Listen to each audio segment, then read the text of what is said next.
Hello students, इस video में हम स्टार्ट कर रहे हैं मेल रिप्रोडक्टिव सिस्टम का first part that is scrotum. Scrotum की अगर हम बात करें तो ये part it is a sac like structure which is present outside the body of male. Clear? It is deeply pigmented in colour.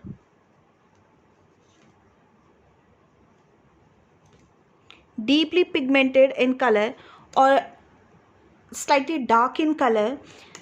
ये arise होता है part from the lower abdominal wall. Arise from lower abdominal wall outside the body, ठीक है, in case of males, and it is a sac like structure.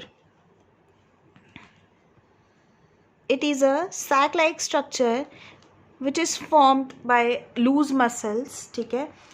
sac like structure है outside the body। ये divided है centre से into two parts, ठीक है। Muscles की layer होती है जो इस सैक लाइक स्ट्रक्चर को दो पार्ट्स में डिवाइड करती है। इसे हम कहते हैं सेप्टम स्क्रोटे। क्लियर है? ये मसल लेयर डिवाइड करती है इस स्क्रोटम सैक को इनटू टू पार्ट्स, एंड दोनों पार्ट्स में, दोनों चैम्बर्स में टेस्टिस प्रेजेंट होती है। हमने पढ़ा था a pair of testis is present in case of male reproductive system, ठीक है। तो ये जो दो सैक लाइक स्ट्रक्चर बन जाते हैं इस डिवीजन की वजह से, इन दोनों में एक एक टेस्टिस जो है वो प्रेजेंट होती है। क्लियर? तो ये जो है these are pair of testis. Clear? ये सैक लाइक स्ट्रक्चर कनेक्टेड होता है एब्डोमेन के साथ और पेल्विक कैविटी के साथ through a canal which is called as inguinal canal.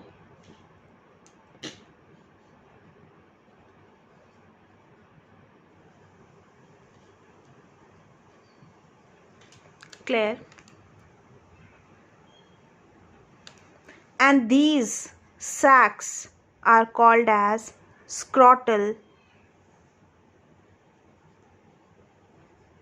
sacs. Clear है? हमने अभी तक पढ़ा कि scrotum is deeply pigmented, arise करता है from lower abdominal wall of male body, and ये सैक लाइक स्ट्रक्चर है, लूज होता है, एंड पूरा sac is divided into two parts by a muscle layer. उसको हम सेप्टम स्क्रोटी कहते हैं। इस मसल लेयर की वजह से ये पूरा सैक जो है ये दो पार्ट्स में डिवाइड हो जाता है, एंड दोनों सैक्स को हम कहते हैं स्क्रोटल सैक्स। दोनों सैक में एक एक टेस्टिस जो है वो प्रेजेंट है, एंड ये जो टेस्टिस है ये कनेक्टेड होती है एब्डोमेन। इसके ऊपर एब्डोमेन यानी पूरी बॉडी है, यहाँ पर पेल्विक कैविटी जो प्रेजेंट है, लोअर एब्डोमेन प्रेजेंट है, यहाँ से ही इंग्विनल कैनाल जो है ये एब्डोमेन की तरफ चली जाती है, ठीक है। इसका क्या काम है? टेस्टिस की अगर हम बात करें तो टेस्टिस जो है जब फीटस की डेवलपमेंट होती है मदर के यूट्रस में, तो जब फीटस 7 मंथ्स का है तब ये टेस्टिस फॉर्म हो जाती है, लेकिन तब ये एब्डोमेन में ही होती है। 7 मंथ्स के बाद ये टेस्टिस जो है इस इंग्विनल कैनाल के थ्रू स्क्रोटल सैक में डिसेंड हो जाती है आफ्टर 7th मंथ, ठीक है। सेकेंड चीज़, स्क्रोटम जो है वो एक फंक्शन परफॉर्म करता है, that is temperature regulation. Means when outside temperature is low, clear है, चिलिंग के टाइम पे ये टेस्टिस जो है ये अपवर्ड यानी एब्डोमिनल सैक्स में चली जाती हैं इंग्विनल कैनाल के थ्रू, ठीक है। ऐसा क्यों होता है, क्यों ये एब्डोमेन में चली जाती हैं? क्योंकि स्पर्म की फॉर्मेशन होती है टेस्टिस के अंदर, ठीक है। जो स्पर्म्स की फॉर्मेशन होनी है वो टेस्टिस के अंदर होती है, जो उसकी मेल गैमीट है, ठीक है। टेस्टिस की स्पर्म की फॉर्मेशन के लिए जो टेम्परेचर रिक्वायर्ड होता है वो 2 to 2.5 डिग्री सेल्सियस कम होता है as compare to the body temperature. Means हमारी बॉडी टेम्परेचर अगर 37 डिग्री सेल्सियस होता है तो एटलीस्ट तो अप्रॉक्सीमेटली 35 डिग्री सेल्सियस के अराउंड जो है वो स्पर्म फॉर्मेशन के लिए टेम्परेचर चाहिए। लेकिन बॉडी के अंदर अगर ये टेस्टिस प्रेजेंट होंगी तो बॉडी के अंदर जो टेम्परेचर है वो 37 डिग्री सेल्सियस है, तब स्पर्म फॉर्मेशन नहीं हो पाएगी। तो अगर ये टेस्टिस बॉडी के बाहर प्रेजेंट है तो थोड़ा सा डिफरेंस आ जाता है टेम्परेचर में। यहाँ टेम्परेचर 2 to 2.5 डिग्री सेल्सियस जो है वो कम होता है, यहाँ टेम्परेचर सूटेबल होता है स्पर्म फॉर्मेशन के लिए। इसीलिए ये स्क्रॉटल सैक टेस्टिस के साथ आउटसाइड दी बॉडी प्रेजेंट होता है, ठीक है। लेकिन चिलिंग के टाइम पे जब टेम्परेचर बहुत ज़्यादा लो हो जाता है आउटसाइड दी बॉडी तो ये टेस्टिस अपवर्ड मूव कर जाती हैं एब्डोमेन में, ताकि वहाँ से हीट एब्जॉर्ब कर सके एंड अपना टेम्परेचर जो है वो रेगुलेट कर सके। एंड जब आउटसाइड टेम्परेचर नॉर्मल हो जाए तो ये वापस से डिसेंड कर जाती हैं, टेम्परेरीली मूव करती हैं एंड देन वापस आ जाती हैं, ठीक है। तो स्क्रॉटम जो है वो एक टेम्परेचर रेगुलेटर की तरह भी काम करता है फॉर दी बॉडी। क्लियर? तो ये था स्क्रॉटम पार्ट। नेक्स्ट हम लेके चलेंगे next which is testis. Next topic है हमारा टेस्टिस। टेस्टिस जैसे हमने पढ़ा ये एक पेयर प्रेजेंट होता है in case of male reproductive system.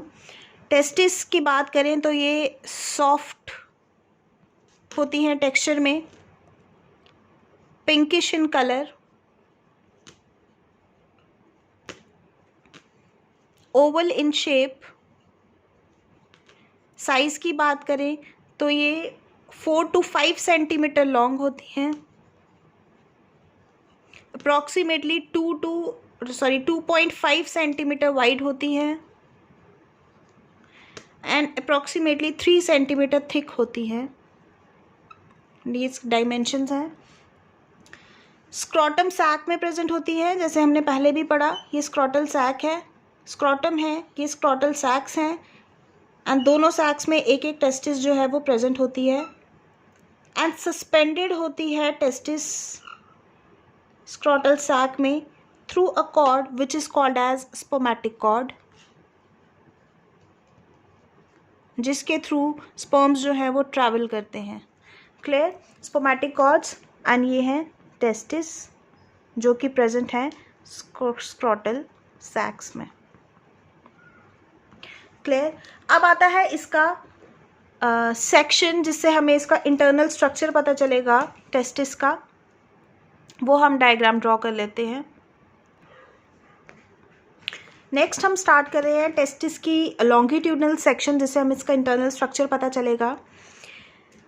Testis की बात करें तो इसके बाहर 3 आउटर कवरिंग्स होती हैं, हम ड्रॉ कर लेते हैं इस तरह से।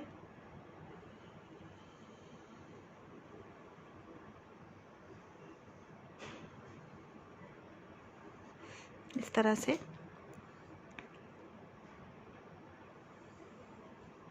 ठीक है। जो सबसे आउटर मोस्ट कवरिंग है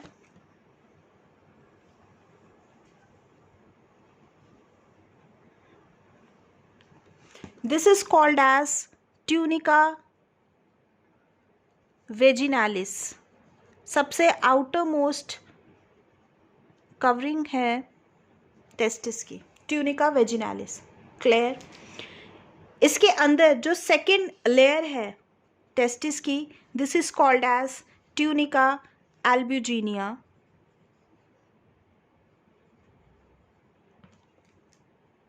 क्लियर? इसके बाद जो थर्ड लेयर आती है जहाँ ब्लड की सप्लाई प्रेजेंट है, जहाँ पे भी ब्लड सप्लाई होती है वहाँ पर टर्म यूज़ होती है वैस्कुलर। तो जो थर्ड लेयर जहाँ पर ये प्रेजेंट है blood supply, this is called as tunica vaginalis. Clear है? ये 3 आउटर मोस्ट कवरिंग्स और आउटर मोस्ट लेयर है टेस्टिस की, ठीक है। इसके बाद हम इंटरनल स्ट्रक्चर पे चलते हैं। तो बेसिकली ये जो टेस्टिस है ये इंटरनली 250 अप्रॉक्सीमेटली 250 कंपार्टमेंट्स में डिवाइडेड होती है। इनको हम कहते हैं टेस्टिक्यूलर लोब्यूल्स। इस तरह से। सारे कंपार्टमेंट्स नहीं बनेंगे, थोड़े से ही बनेंगे समझाने के लिए।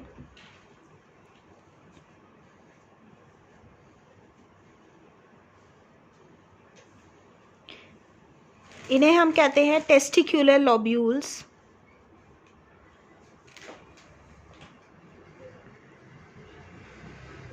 ये एग्जाम में पूछा जाता है कि कितने टेस्टिक्युलर लोब्यूल्स और कंपार्टमेंट्स होते हैं एक टेस्टिस में। तो ये अप्रॉक्सीमेटली 250 कंपार्टमेंट्स होते हैं एक टेस्टिस में।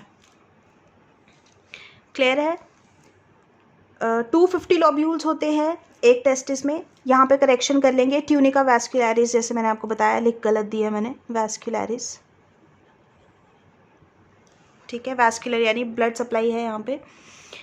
नेक्स्ट हम चलते हैं, ये कंपार्टमेंट्स एक दूसरे से सेपरेटेड है through a septa which is called as septa of testis.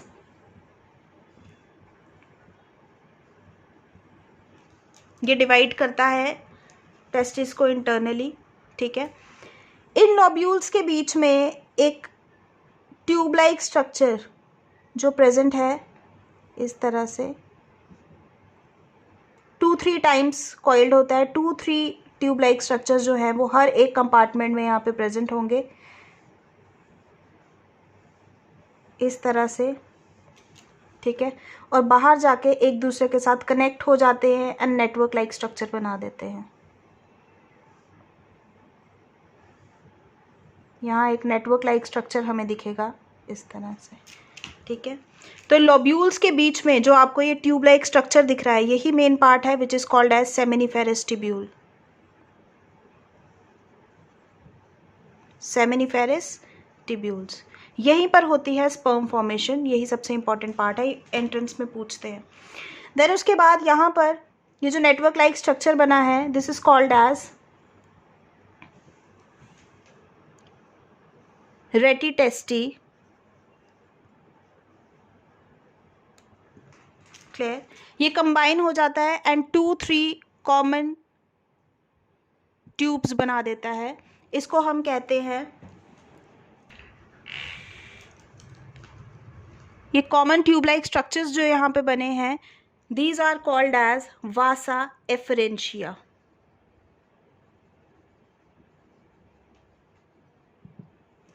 Clear है? देन इसके बाद यहाँ पर एक स्ट्रक्चर प्रेजेंट है इस तरह से।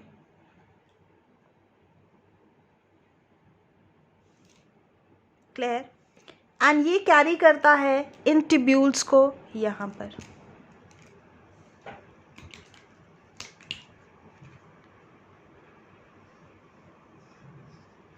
ये जो ट्यूब आगे जा रही है, ट्यूब लाइक स्ट्रक्चर जो नेक्स्ट फर्दर कंटिन्यू हो रहा है, this is called as epididymis.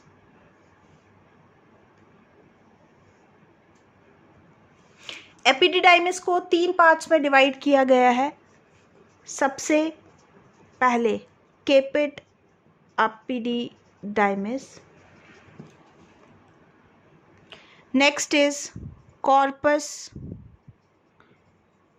Epididymis